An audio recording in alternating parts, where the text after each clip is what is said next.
দেখো, স্কুলের প্রথম দিনে এই ছেলেটার সাথে এমন একটা ঘটনা ঘটেছিল যেটা তার পুরো জীবন বদলে দেয়। তার একটা মেডিকেল সমস্যা ছিল, তাই যে কোনো সময় বাথরুমে যাওয়া জরুরি হয়ে পড়তো।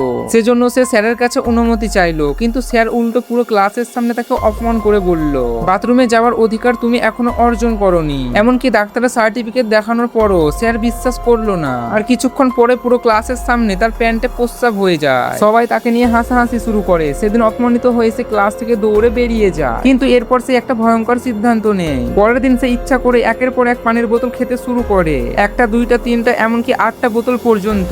পুরো ক্লাস তখন অবাক হয়ে শুধু তাকিয়েছিল।